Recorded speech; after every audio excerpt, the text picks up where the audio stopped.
Godly Jesus? So we found a button to start and stop our videos without us getting up, but we just have to buy it now.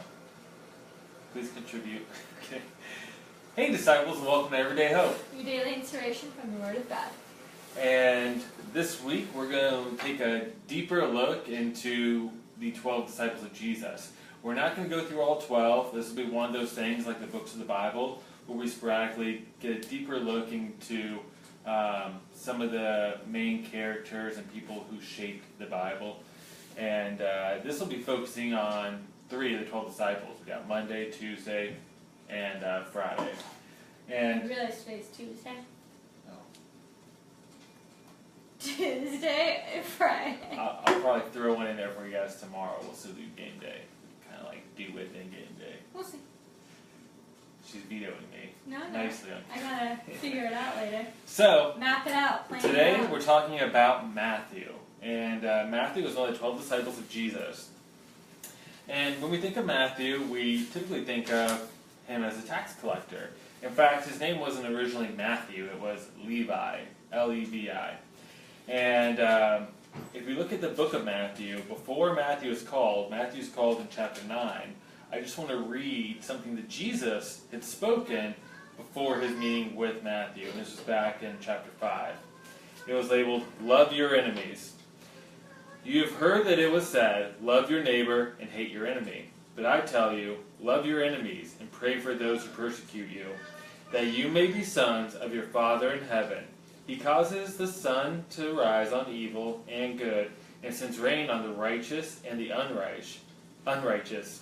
If you love those who love you, what reward will you get? Are not even the tax collectors doing that?" So Jesus right there makes the references about tax collectors. He says, aren't even the tax collectors doing this? And if you greet only your brother, what are you doing more than others? Do not even the pagans do this? So in Jesus' own teaching about love your enemies, he's referencing how lowly tax collectors are made to be. In fact, tax collectors, and it's so hard to put it relevant today to how low they would be, and this isn't me trying to get political by any sense, but the only thing I could think of when I heard about some of the things that a tax collector wasn't allowed to participate in, it's almost like being an illegal immigrant in your own country. They can't vote, they don't have the same synagogue privileges, they're frowned upon by all people, they're not looked at as citizens or a part of the culture. They're almost looked at like a terrorist in a sense in their own organization. That might be putting it a little harsh, but I just want you guys to have a realistic picture about how much people hated and were disgusted by tax collectors.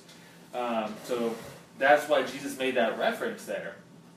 And so from there, let's go to, that was in chapter 5, verse 43 of the book of Matthew.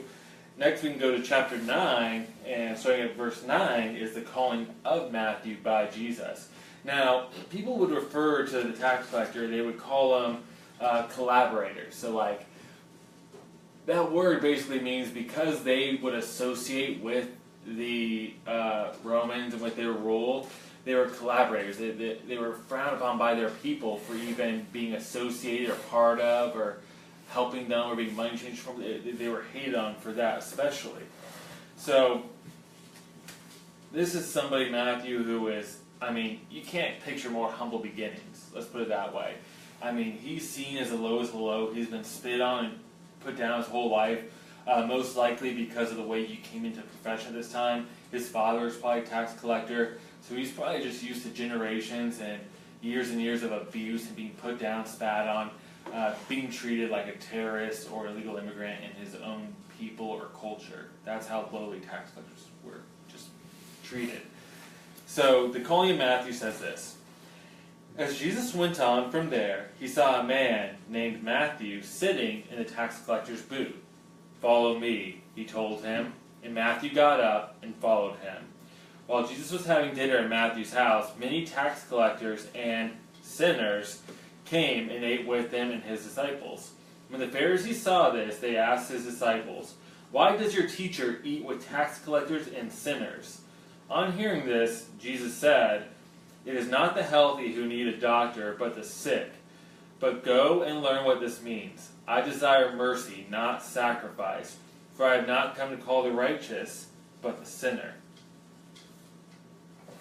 So he kind of throws the Pharisees' own law back in their face right there, first off, because back then that's what the Pharisees would do, is they would often quote the law or the Torah in their defense. So that's kind of what Jesus did by, go see what this means, I desire mercy, not sacrifice. He's quoting a command from God back in the Torah. And so he kind of uses that to his advantage to them and kind of tells them like they're not understanding what they're talking about. They're not practicing what they preach. And so that's where Matthew's able to come up. Now Matthew just has these humble beginnings, and he was looked at as the lowest of lows. In fact, it almost seemed difficult, the transition for him becoming a disciple and how the other disciples viewed him. But again, his name was Levi, and he changed it to Matthew. Now, the name Matthew actually means gift of God. Now, was Matthew trying to be high and mighty, taking on that name, saying, I'm such a treasure to God, I'm so great? No. What he's saying is, he's a representation of God's gift. He's saying, look at me, I was a tax collector, I was the lowest of the low, the worst of sinners, and God's grace even reached me. The gift of God was even available to me. He's trying to be a living testimony in his own name.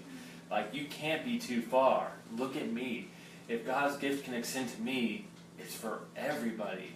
He's trying to promote how gracious and loving God is. And you can see how much he owns his title in his own book, the book of Matthew, which I do believe is written by him.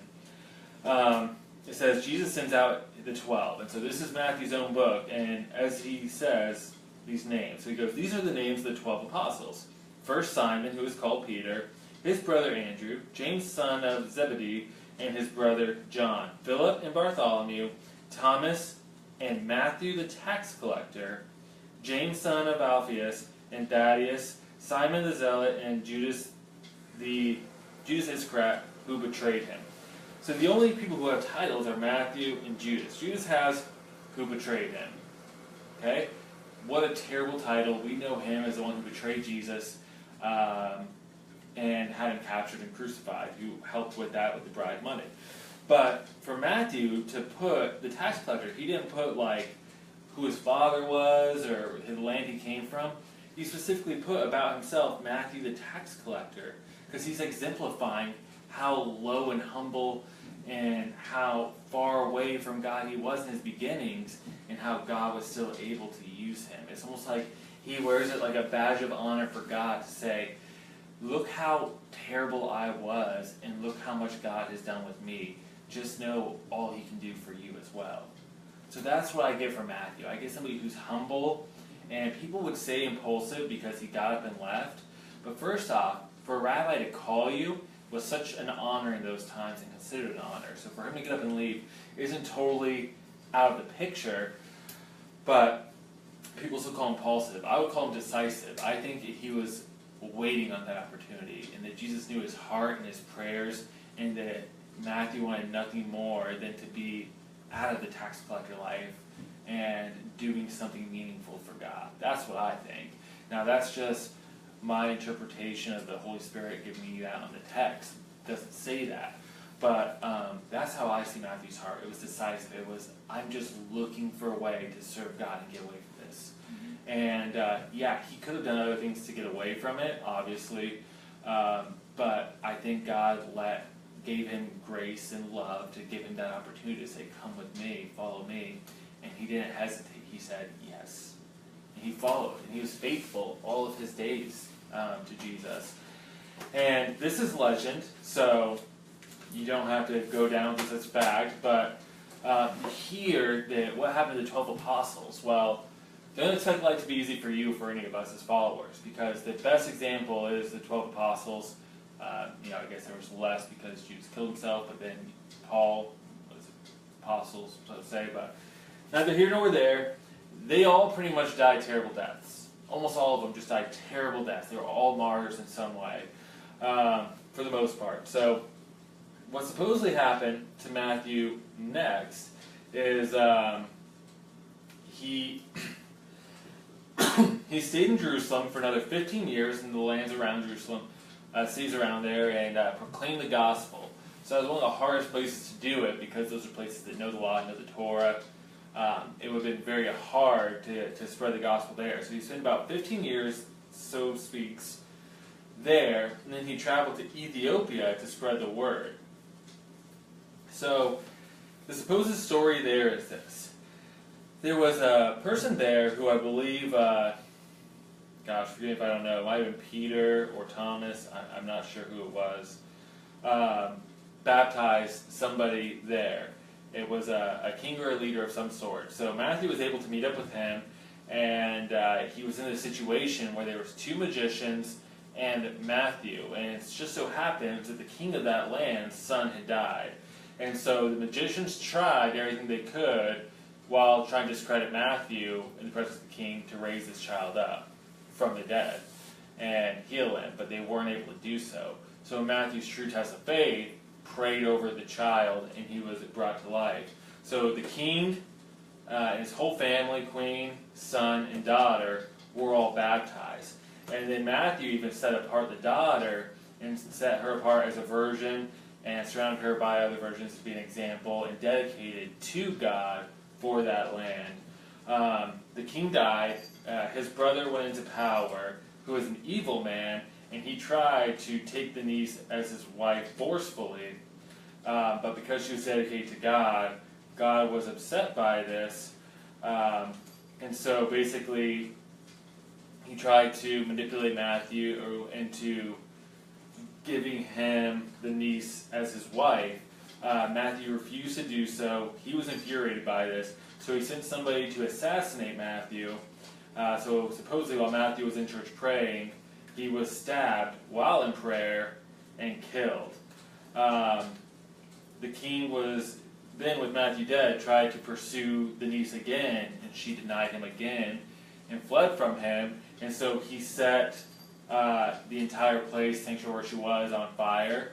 And while they were ready to meet their demise and die, supposedly Matthew made an appearance from after the grave, and with God's help, sent the fire away from the building, and a mighty wind blew from the east and blew the fire out and over to where the king was, and the king was killed in the fire, or later killed, something like that. So it was a miracle of God. Now, this is not a part of the gospel. This is, according to legends, traced back to Ethiopia. So, how much of that is true, I'm not going to comment on, because I haven't had a sway either way. I just want you guys to have the knowledge of that's what supposedly happened to him. What we know for sure is that Matthew obeyed the Great Commission, that he was a strong disciple, that he forever spoke of the grace of God, how loving he was, that he was humble, and that he was loyal to Jesus in the Great Commission. He spread the word in Jerusalem and traveled to Ethiopia. Those are the things we know for certain. Woo! So, that's Matthew in a nutshell. Tax collector to disciple of Jesus Christ. And he was decisive, he was humble, and he shows that nobody is too far from God, and that God can use all of you, not for your power or for what you're capable of, but out of your weakness to show how powerful and mighty God is to be able to use us. I'm nothing in myself, but with God, I can do all sorts of things, because it goes to show to his power, not my own, to how well he can articulate through me, not that I can articulate myself. That's a humble heart, and that's understanding God working through us. And that's something Matthew understood better than all of us, I think. Well, guys, thanks for joining us. I know that was a lot of information really fast. Look forward to game day tomorrow, and hopefully sometime this week we can get to 2 more disciples at some point. And remember, never lose hope. You don't know it tomorrow, man. See you guys tomorrow. Mañana.